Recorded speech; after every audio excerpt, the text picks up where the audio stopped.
আজকে তোমাদের সাথে আমি আলোচনা করব ক্লাস 10 এর মাধ্যমিকের একটা খুব গুরুত্বপূর্ণ প্রশ্ন, যেটা হচ্ছে আধুনিক ভারতের ইতিহাস চর্চায় সরকারি নথিপত্রের ভূমিকা। এই প্রশ্নটা কিন্তু এবারের মাধ্যমিকের জন্য খুব ইম্পর্টেন্ট, তোমরা খুব ভালো করে এটা মনোযোগ সহকারে করে যাবে। দেখো, এই প্রশ্নটাতে আমি যা আলোচনা করব সেটা আলোচনার আগে তোমাদেরকে বলে রাখি একটা ছোট্ট একটা স্টোরির মতো।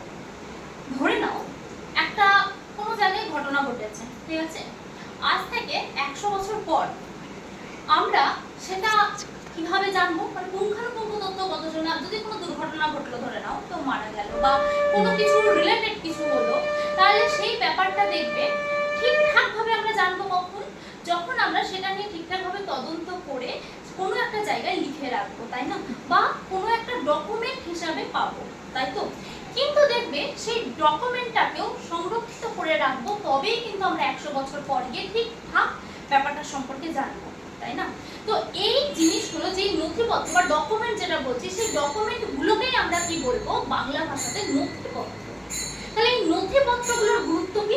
নথিপত্রগুলোর গুরুত্ব হচ্ছে একটাই, যে এদের মাধ্যমে আমরা কিন্তু ইতিহাসের যে সঠিক তথ্য, সেই তথ্যটা পাবো।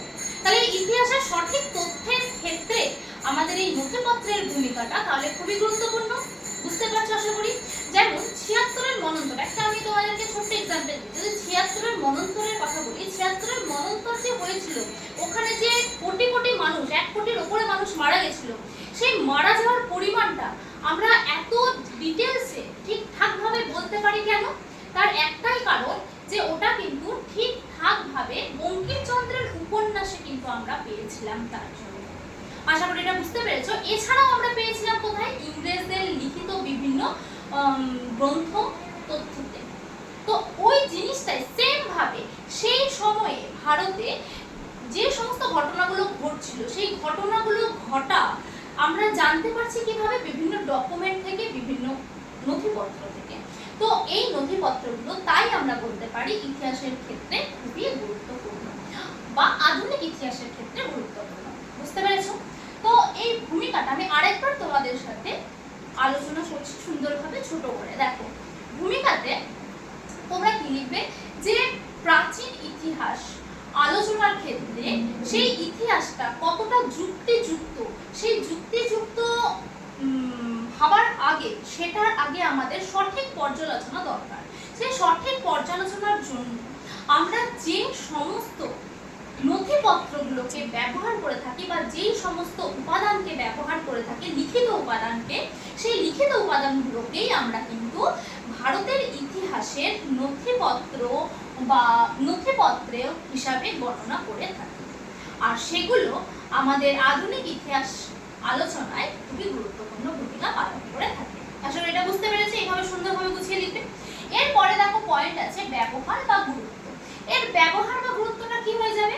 সেই সময়ে, ধরে নাও আমি বলছি গান্ধীজির আমল, নেতাজির আমল, সেই সময়ে তারা ইংরেজদেরকে কিছু লিখছিল, চিঠি লিখলো, বা তারা বা ইংরেজরা হয়তো তাদেরকে কিছু চিঠি লিখলো কোনো একটা বিষয় সম্পর্কে আলোচনার জন্য, বা মিটিং, মিছিল, বা যে কোনো সংক্রান্ত কোনো তথ্য আদান প্রদানের জন্য।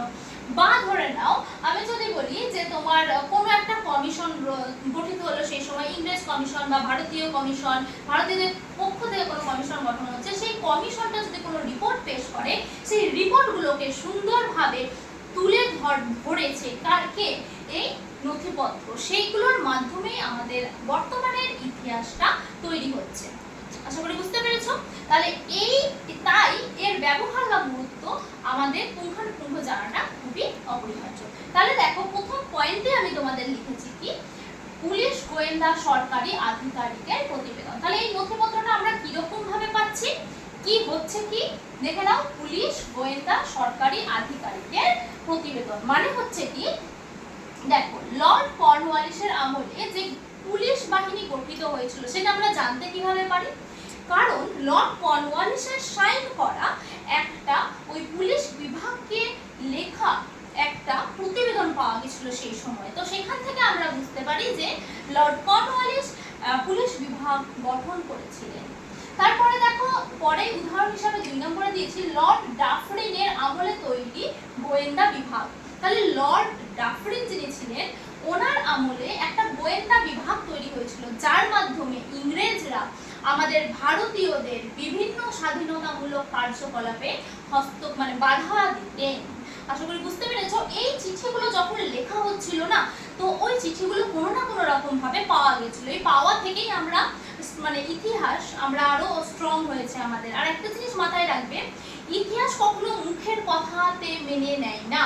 তাহলে ইতিহাস মানতে গেলে তার উপযুক্ত প্রমাণ দর্শাতে হয়। তো উপযুক্ত প্রমাণটা কি? উপযুক্ত প্রমাণটা হচ্ছে এই নথিপত্র। বুঝতে পেরেছো আশা করি।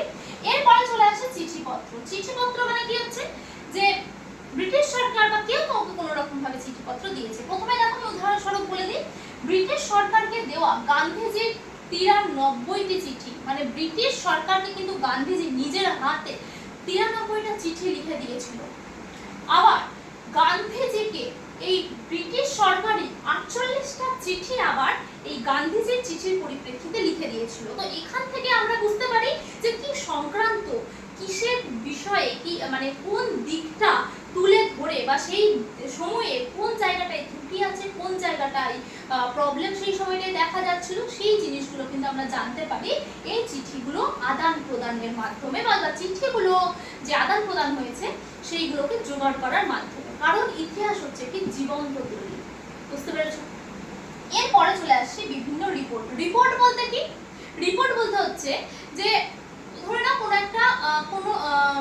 কোনো একটা জিনিস, একটা কমিশন গঠন হচ্ছে, সেই কমিশন কোনো কিছু মানে কিভাবে তাদের কাজকর্মকে পরিচালিত করবে বা কিভাবে তারা সমস্ত কিছু করতে চলেছে, তাদের উদ্দেশ্য কি, তাদের বিভিন্ন পদক্ষেপ কি, এই সমস্তগুলোকে ওরা যে তথ্যের আকারে সাজিয়ে রাখে সেই তথ্যগুলোকে আমরা রিপোর্ট বলতে পারি। তো উদাহরণস্বরূপ বলা যায় যে এই রিপোর্টগুলো পাওয়ার মাধ্যমে এই যে ইতিহাস চর্চা, আধুনিক চর্চায় নথিপত্রটা খুব গুরুত্বপূর্ণ জায়গা পালন করেছে। কারণ এই বিভিন্ন রিপোর্টগুলোকেই কিন্তু আমরা এই নথিপত্রের তালিকায় ফেলতে পারি। বুঝতে পেরেছ আশা করি। উদাহরণ হিসাবে বলা যায় হান্টার কমিশনের রিপোর্ট, তারপরে দেখো নীল কমিশনের রিপোর্ট। আশা করি বুঝতে পেরেছো। এরপরে দেখো চলে আসছে সংবাদপত্র। সংবাদপত্র মানে কি? সেই সময় এখনো পর্যন্ত দেখবে আমাদেরও আছে, আমরাও মানে আনন্দবাজার পত্রিকা, বিভিন্ন ধরনের এই সমস্ত পত্রিকাগুলো আমরা পড়ে থাকি, ঠিক আছে। তো এই পত্রিকাগুলো কিন্তু সেই সময়কার কথায় দর্শায়। মানে এখন যদি আমি আনন্দবাজার পত্রিকা খুলি, তাহলে আমরা কখনকার সময়কার কথা জানবো, এখনকার সময়কার কথা জানবো, এখনকার সময়ের গুরুত্বপূর্ণ কথাগুলো জানবো। খেলাধুলার কথাই বলো, সে বা তোমার সমাজ বলো, রাজনীতি বলো, অর্থনীতি বলো, সমস্ত কিছু আমরা সংবাদপত্রের মাধ্যমে জানতে পারছি। ঠিক সেই সময়ে যে সমস্ত সংবাদপত্রগুলো এই নথিপত্র হিসাবে, সরকারি নথিপত্র হিসাবে খুবই গুরুত্বপূর্ণ, সেগুলো আমরা জানবো। সেগুলো কি? দেখো আমি এই জিনিসটা একটা ছকের মাধ্যমে তোমাদের সামনে তুলে ধরেছি। সেই সময়কার গুরুত্বপূর্ণ সংবাদপত্র যেগুলো ইতিহাসের নথিপত্র হিসাবে গুরুত্বপূর্ণ দলিল, সেগুলো হচ্ছে দেখো এখানে একদিকে লিখেছি সংবাদপত্র, আরেকদিকে লিখেছি সম্পাদক। এই চারটা থেকেও কিন্তু 1 মার্কের কোয়েশ্চেন ফর্ম হয়। বারবার করে বলছি এই চারটা কিন্তু খুব ভালো করে দেখো। প্রথমে এতটা দেওয়ার দরকার নেই, তোমাদের যদি 3টে 4টেও মনে থাকে সেই 3টে 4টেই পরীক্ষাতে দেবে যদি বড় প্রশ্ন আসে। দেখো কি লেখা আছে। প্রথমেই আছে বেঙ্গল গেজেট। বেঙ্গল গেজেটের সম্পাদক ছিলেন কি? দিগদর্শন বা সমাচার দর্পণ, এর সম্পাদক ছিলেন মার্শম্যান। বন্দে মাতরমের সম্পাদক ছিলেন অরবিন্দ ঘোষ। বঙ্গদর্শনের সম্পাদক ছিলেন বঙ্কিমচন্দ্র।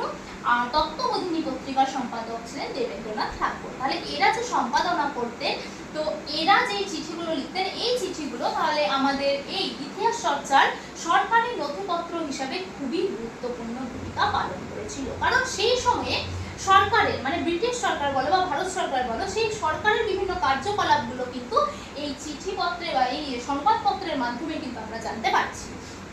এরপরে আমরা চলে আসি একেবারে সবার শেষ পয়েন্ট, যেটা হচ্ছে মূল্যায়ন। মূল্যায়নে কি লেখা আছে দেখে নাও। মূল্যায়নে আছে, মূল্যায়নে তোমরা লিখবে এই সমস্ত সরকারি নথিপত্র থেকে আমরা সেই সময়কার অর্থনীতি, রাজনীতি, সমাজনীতির ব্যাপারে জানতে পারি, যা আমাদের সেই যুগের ইতিহাস জানতে সমৃদ্ধ করেছে, যার সাথে তাল মিলিয়ে আজকের যুগকেও আমরা কিন্তু পরিবর্তন করতে পেরেছি। তাই তো? ঠিকই কিভাবে দেখো কেন সেই পরিবর্তনটা হচ্ছে? কারণ আগের যুগে যেগুলো ত্রুটি হয়েছিল, আগের যুগের যেগুলো ভুল ছিল, সেই ভুলগুলোকে আমরা জেনে নিয়ে ওই ভুলগুলো যাতে না হয়, না করি, সেই দিকে আমরা মনোনিবেশ করি, তাই না? তাহলে কি হচ্ছে, আমাদের বর্তমান সমাজ বা সময়কে উন্নত করার ক্ষেত্রেও কিন্তু এই সরকারি নথিপত্রের গুরুত্বপূর্ণ ভূমিকা রয়েছে। আশা করি এটা বুঝতে পেরেছো। এই প্রশ্নটা কিন্তু খুব ইম্পর্টেন্ট, বারবার করে বলছি, 4 মার্কের জন্য তোমরা করে যাবে। তো চলো আজকের মতো ভিডিওটা এখানেই শেষ করছি, দেখা হচ্ছে আবার পরবর্তী ভিডিওতে।